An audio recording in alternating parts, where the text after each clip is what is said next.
বন্ধুরা একবার এই ছবিটা ভালো করে দেখুন, যার নাম দ্য পেল ব্লু ডট।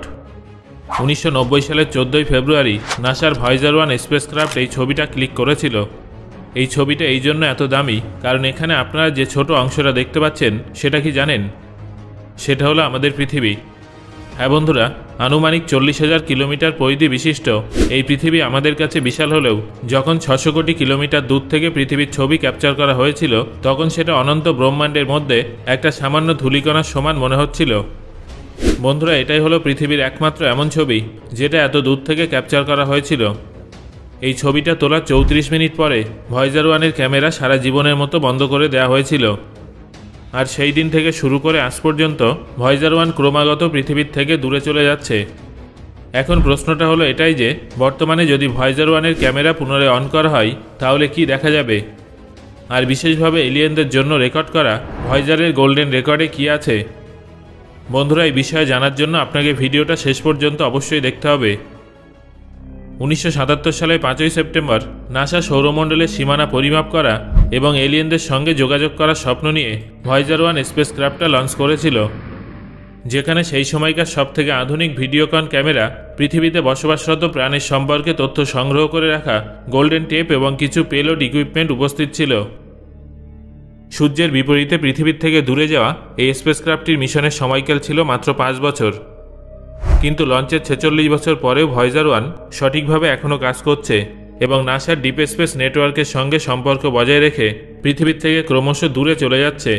আর নিজের যাত্রাপথে এগিয়ে গিয়ে এই মহাকাশ যানটা বর্তমানে পৃথিবীর থেকে 2400 কোটি কিলোমিটার দূরে পৌঁছে গেছে, যার ফলে এটা মহাকাশে মানুষের মাধ্যমে পাঠানো এখনও পর্যন্ত সবথেকে দূরবর্তী মনুষ্য সৃষ্ট অবজেক্টে পরিণত হয়েছে।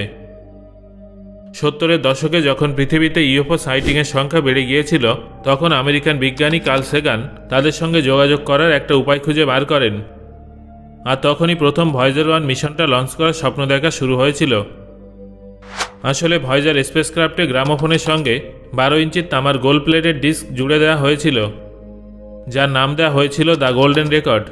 এই প্রজেক্টটা করার পিছনে প্রধান কারণ ছিল মহাকাশে উপস্থিত অন্যান্য প্রাণীদের কাছে এই বার্তাটা পৌঁছানো যে আমরাও বেঁচে আছি, অর্থাৎ এই মহাকাশে আমরাও আছি। আসলে উদ্দেশ্য ছিল মহাকাশে কোনো এলিয়েনের সঙ্গে যদি ভয়েজার স্পেসক্রাফটটা সাক্ষাৎ হয় তাহলে সে যেন পৃথিবীর ব্যাপারে জানতে পারে। এই জন্য গোল্ডেন অডিও ভিজুয়াল ডিস্কে বিভিন্ন পাখি এবং প্রাণীদের আওয়াজ, বাতাস এবং ঢেউয়ের আওয়াজ, এছাড়াও বিভিন্ন ধরনের গান রেকর্ড করা হয়েছিল। শুধু তাই নয়, এর মধ্যে একটা বাচ্চার কণ্ঠে ইংরাজি ভাষায় এলিয়েনদের জন্য গ্রিটিংস রেকর্ড করা হয়েছিল। কিন্তু এলিয়েন কোন ভাষা বোঝে সেটা তো আমরা জানি না, তাই নাসা এই ডিস্কে আরও 55টা ভিন্ন ভিন্ন ভাষায় গ্রিটিংস রেকর্ড করেছিল, যার মধ্যে বাংলা, হিন্দি, মারাঠি, পাঞ্জাবি, রাজস্থানী, তেলেগু, উর্দু, গুজরাটি ইত্যাদি ভাষায়ও গ্রিটিংস অন্তর্ভুক্ত ছিল। এছাড়াও ভয়েজারে সেতার এবং তবলার সুরে গান করা ভারতের একটা ট্র্যাডিশনাল মিউজিকও অন্তর্ভুক্ত করা হয়েছিল। তাই বলা যায় যে গোল্ডেন রেকর্ডে পৃথিবীতে জীবনের উপস্থিতির একাধিক রেকর্ড আছে, যেগুলো শোনার পর এলিয়েনরা কখনো না কখনো আমাদের সঙ্গে যোগাযোগ করতে পারবে। বন্ধুরা, স্পেসক্রাফটটা তার 46 বছরের সফরে অনেক রেকর্ড ভেঙেছে, আবার মহাকাশের অনেক রহস্য উন্মোচন করেছে। কিন্তু আপনারা কি জানেন ভয়েজার 1-এর ক্যামেরা বিগত 34 বছর বন্ধ আছে কেন? এখন যদি আমরা এর ক্যামেরা অন করে দিই তাহলে কেমন দৃশ্য দেখা যাবে? এই মহাকাশযানে দুটো ভিডিওকন ক্যামেরা আছে। এবার এর মধ্যে একটা ক্যামেরায় ওয়াইড অ্যাঙ্গেল লেন্স লাগানো হয়েছে, যার সাহায্যে গ্রহের ফুল সাইজের ছবি ক্যাপচার করা যায়। আর দ্বিতীয় ক্যামেরায় ন্যারো অ্যাঙ্গেল লেন্স লাগানো হয়েছে, যার সাহায্যে সেলেস্টিয়াল অবজেক্টের দিকে জুম করে তার ডিটেল ছবি ক্যাপচার করা যায়। কিন্তু যেহেতু সেই সময় রঙিন ক্যামেরা উপলব্ধ ছিল না, তাই বিজ্ঞানীরা ভয়েজার 1 ক্যামেরার বাইরে একটা রোটেটিং হুইল লাগিয়ে দিয়েছিলেন, যেখানে গ্রে স্কেল ফিল্টারের পাশাপাশি অরেঞ্জ, ভায়োলেট, ব্লু এবং গ্রিন রঙের ফিল্টার লাগানো ছিল।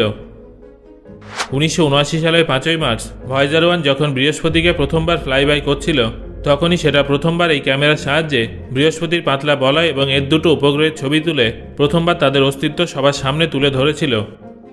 এই ক্যামেরার কার্যপদ্ধতি সম্পর্কে কথা বললে, উদাহরণস্বরূপ যখনই সূর্য থেকে আগত রশ্মি বৃহস্পতি গ্রহের উপরে পড়ে তখন সেটা রিফ্লেক্ট হয়ে ভয়েজার 1-এর ক্যামেরার দিকে আসে, আর যখন এই লাইটটা রোটেটিং ফিল্টার হয়ে এগিয়ে যায় তখন এর সাহায্যে বৃহস্পতির মাল্টিপল কালারের ছবি ক্লিক হয়। যেমন লাইট যদি নীল রঙের ফিল্টারের মধ্যে দিয়ে যায় তাহলে সেই নীল রঙটাই সামনে যাবে, অন্যান্য রঙের লাইট রিফ্লেক্ট হয়ে যাবে। এইভাবে আমরা ভিন্ন ভিন্ন ফিল্টারের কালারের একাধিক ছবি পেয়ে যাই। তারপর যখন সেই ছবিগুলো একসঙ্গে মার্জ করা হয় তখন বৃহস্পতির একটা রঙিন ছবি তৈরি হয় এবং এই ছবিটা ভিডিওকন ক্যামেরায় উপস্থিত একটা ক্যাথোড গান ইলেকট্রিক সিগন্যালে কনভার্ট করে দেয়, যেটা ভয়েজার 1 পৃথিবীতে উপস্থিত নাসার ডিপ স্পেস নেটওয়ার্ককে ট্রান্সফার করে দেয়। আরে দাঁড়ান, এই প্রসেসটা শুনতে যতটা সহজ মনে হচ্ছে বাস্তবে কিন্তু ততটাও সহজ নয়। কারণ ভয়েজার 1-এর ভিডিওকন ক্যামেরা আনুমানিক 0.6 MB ছবি ক্যাপচার করে, যার সাইজ বর্তমানকালের মডার্ন মোবাইল ক্যামেরায় তোলা ছবির থেকে অনেকটাই কম হয়ে থাকে। তবে পৃথিবীর থেকে কয়েকশো কোটি কিলোমিটার দূর থেকে এত ছোট ছবিটাও পাঠানো ভীষণ সমস্যাজনক একটা কাজ। এই মহাকাশযানটা নিজের সফরের প্রথম দিকের প্রারম্ভিক বছরগুলোতে যখন পৃথিবীর অনেক কাছে ছিল তখন এটা প্রতি সেকেন্ডে 1,15,000 বিটস স্পিডে ডেটা ট্রান্সফার করত, যার ফলে একটা ছবি খুব বেশি নয় মাত্র 43 সেকেন্ডে রিসিভ হয়ে যেত। কিন্তু দূরত্ব যত বাড়তে থাকে ট্রান্সফার স্পিড তত কমতে শুরু করে। বর্তমানে 2400 কোটি কিলোমিটার দূর থেকে এই ডেটা ট্রান্সমিশন স্পিড প্রতি সেকেন্ডে মাত্র 160 বিটস হয়ে গেছে, যার ফলে একটা ছোট ফটো ট্রান্সফার করতে এর 8 ঘন্টার থেকেও বেশি সময় লেগে যাবে।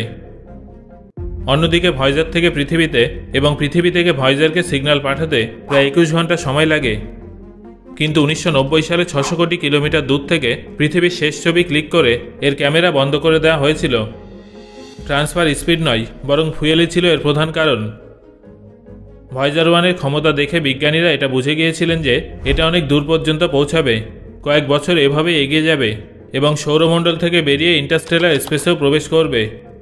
তাই তাকে অন রাখার জন্য ফুয়েল সংরক্ষণ করা ভীষণ জরুরি হয়ে পড়েছিল। যেহেতু ভয়েজার 1-এ 3টে radio isotope thermo electric generator লাগানো হয়েছিল, যা রেডিও অ্যাক্টিভ ম্যাটেরিয়াল থেকে এনার্জি নিয়ে ইলেকট্রিসিটি জেনারেট করে থাকে, যার ফলে স্পেসক্রাফ্টের ইনস্ট্রুমেন্টগুলো চলতে থাকে। কিন্তু সময়ের সঙ্গে সঙ্গে এই এনার্জিও কমে যেতে থাকে। এই অবস্থায় যদি এনার্জি সম্পূর্ণরূপে শেষ হয়ে যেত তাহলে আমাদের ভয়েজার 1-এর সঙ্গে যোগাযোগ বিচ্ছিন্ন হয়ে যেত এবং মিশনটা সেখানেই শেষ হয়ে যেত। তাই বিজ্ঞানীরা এনার্জি সেভ করার জন্য ভয়েজার 1-এর ক্যামেরা এবং তার সঙ্গে সম্পর্কিত সমস্ত ইনস্ট্রুমেন্টকে বন্ধ করে দিয়েছিল। এই কারণেই 2012 সালের আগস্ট মাসে যখন ভয়েজার 1 ইন্টারস্টেলার স্পেসে প্রবেশ করেছিল তখন সেটা আমাদের সিগন্যাল পাঠাতে সফল হয়েছিল এবং আমরা তার এই সফলতার কথা জানতে পেরেছিলাম। বন্ধুরা, আপনাদের অনেকের মনেই হয়তো এই প্রশ্নটা আসছে যে বর্তমানে যদি ভয়েজার 1-এর ক্যামেরা অন করে দেওয়া হয় তাহলে কি দেখা যাবে। তাহলে জেনে নিন যে বর্তমানে ভয়েজার 1 পৃথিবীর থেকে এতটাই দূরে চলে গেছে যে এখন যদি এর ক্যামেরার সাহায্যে সৌরমণ্ডলের ছবি ক্যাপচার করা হয় তাহলে তার সাহায্যে আমরা শুধুমাত্র সূর্য, বৃহস্পতি এবং শনির মতো বড় বড় গ্রহগুলোকেই দেখতে পাবো, এবং তাও শুধুমাত্র উজ্জ্বল বিন্দুর মতো, তার থেকে বেশি কিছু নয়। অন্যদিকে আমরা যদি এর ক্যামেরাকে বিপরীত দিকে ফোকাস করে ফটো ক্যাপচার করি তাহলে আমাদের ব্রহ্মাণ্ডের অন্যান্য সেলেস্টিয়াল অবজেক্টগুলো ঠিক তেমনই দেখতে লাগবে যেমনটা আমরা পৃথিবীতে বসে আধুনিক টেলিস্কোপের সাহায্যে দেখে থাকি। আমরা যদি ভয়েজারের মাধ্যমে এমন কিছু দেখতে চাই যেটা আমাদের পক্ষে পৃথিবীর থেকে দেখা সম্ভব নয় তাহলে আমাদের এটাকে আগামী কয়েক বছর এভাবে এগিয়ে যেতে দিতে হবে যাতে এটা কয়েক আলোকবর্ষ দূরে পৌঁছে যায় এবং আমাদের জন্য কোনো সৌরমণ্ডলকে সামনে থেকে দেখাতে পারে। কিন্তু অবিশ্বাস্য বিষয়টা হলো ভয়েজার 1-এর এত দূরে পৌঁছাতে কয়েকশো বছর সময় লাগবে, ততদিনে হয়তো আমরা পৃথিবীর থেকে চলে যাব। এছাড়াও এত দূরে যাওয়ার পরে এর ডেটা ট্রান্সফার স্পিড আরও কমে যাবে, যার ফলে এর পৃথিবীতে একটা ছবি পাঠাতেই কয়েক বছর সময় লেগে যাবে। অন্যদিকে বেশ কিছু বিশেষজ্ঞদের মতে গত 33 বছর ধরে বন্ধ থাকার কারণে এখন হয়তো ভয়েজার 1-এর ক্যামেরার সিস্টেমও খারাপ হয়ে গেছে। অর্থাৎ আমরা এটা বলতে পারি যে এখন ভয়েজার 1-এর ক্যামেরা অন করা সম্ভব নয় আর এর ফলে কোনো সুবিধা হবে না।